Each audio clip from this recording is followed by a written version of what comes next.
I'm Susan Ferriccio, national politics correspondent for the Washington Times, and today we're going to talk about fracking and how it may impact the upcoming presidential election.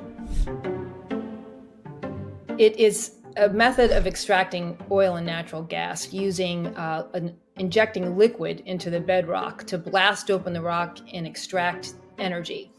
It's been around for a long time, actually started in the 1940s, but it really became a huge industry in the United States beginning in 2005. And this was after the discovery of oil and shale reserves in the United States that basically gave the U.S. A leg up on energy production worldwide.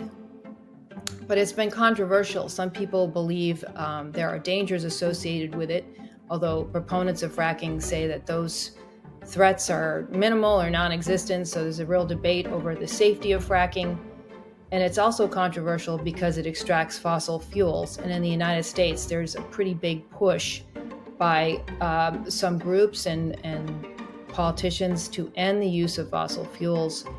It's a big part of the Biden-Harris agenda to stop the use of fossil fuels over the next several decades through electrifying our transportation fleet, our power plants, our buildings, everything. So there's a conflict between this big and important industry of extracting oil and natural gas from the ground and the Harris-Biden administration.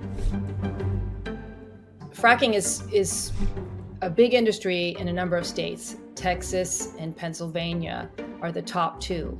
Pennsylvania has more than 20% of the natural oil and gas that is extracted through fracking. So they're a big part of this industry, especially in the southwest part of the state and rural areas where the energy industry is employing a lot of people. There was a recent study out that said in Pennsylvania alone, in 2022, 123,000 jobs were supported by the fracking industry. It's a big number for these rural areas. And they're also high-paying jobs, too. People are making in the six figures working in this industry, and they pump that money back into the economy.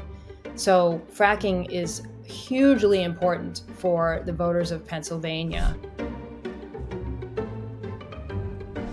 Now, she is from California. She's a Democrat, and her views have always aligned with environmental and climate change concerned advocates who say that the use of fossil fuels is a danger to the earth and our very existence.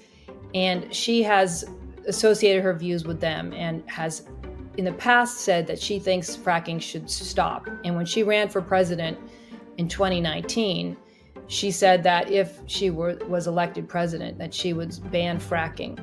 Now that she is running for president, has been suddenly thrust to the top of the ticket with less than 100 days to go before the election, and now that her fate politically relies on battleground states, including Pennsylvania, she no longer supports a fracking ban publicly. She has said that she does not align herself with those views. She will not ban fracking. And some people are considering this a flip-flop, but Harris is saying that this is simply aligning her with the Biden administration, which did not call for banning fracking. And it certainly is. It's a change from 2019, and that's not that long ago. And so she can try to say, well, we didn't try to ban it during the Biden administration, and that is true. But what the Harris and Biden administration have done is implement regulations and sign laws that curtail the use of natural gas, which will definitely impact the fracking industry and hurt the fracking industry in America. And that includes the power plant rule that came out in April, which would end the use of new natural gas power plants unless they eliminate all their emissions, which is pretty much impossible. So it'll limit the use of natural gas in our power sector over the next few decades. They also put in place a temporary halt in the export of liquefied natural gas. That's another way that the industry of fracking in the United States will be, suppressed, because if you're not exporting, then you can't produce it. There's nowhere to export it to. That hurts the industry.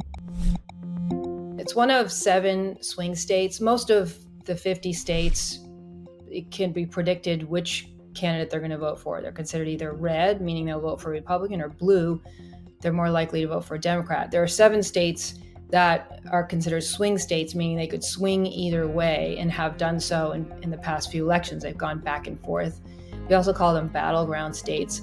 Pennsylvania is a really important one. Some people think that it may be, at this moment, the most important battleground state for Vice President Harris to try to win if she wants to be president.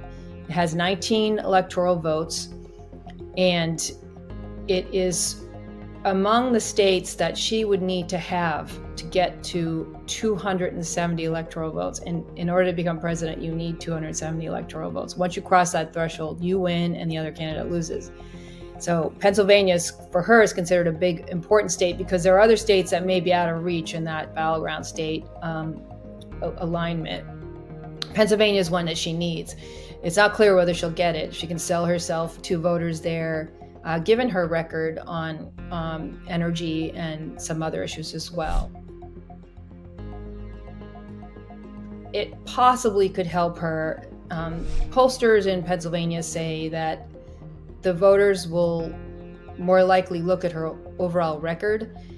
But the fact that she's come out and said, I'm not going to ban fracking, she at least will not be completely discounted by the voters in, say, the southwest part of Pennsylvania or other parts of rural areas where energy is a dominant industry or a very important industry. They won't completely discount her. If she says, I'm not going to ban fracking, at least they'll give her some consideration. It won't necessarily help her win Pennsylvania, but it'll probably stop her from outright losing those voters. And they are in the rural areas. So Harris is likely to win Pennsylvania and Philadelphia and some of those suburbs, and also Pittsburgh perhaps, but the outer rings, very far outer rings, that's where she's less likely to do well. And those voters have increasingly over the years migrated toward Republican presidential candidates. So it's an uphill battle for her there, but she at least keeps herself in the game by saying, I'm not going to ban fracking. So that was a very important statement for her to make. And former President Trump is doing what many people say the president should do in a situation like this, which is bring up the record of the opponent. And so he's talking about Harris's record in the White House and the Biden-Harris record of trying to stop the use of fossil fuels and how that's associated with higher energy prices.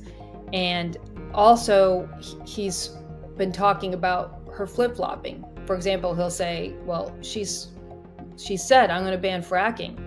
So he doesn't say, I'm going to ban, he doesn't say, I was going to ban fracking, and now I'm not going to ban fracking. He's just bringing up her past statements. And they're recent enough that that's fair game if he wants to talk about when she was a proponent of ending fracking. And he can keep doing that. I think that's a successful way to go after your opponent, is to talk about their record. And she is actually changing her mind on a lot of issues that matter to battleground state voters. And if you put all that together, it's a harder sell to say you're now going to just turn around on all these issues when very recently you had a completely different viewpoint on them. It does look like it's a truly an effort just to win over this one segment of voters.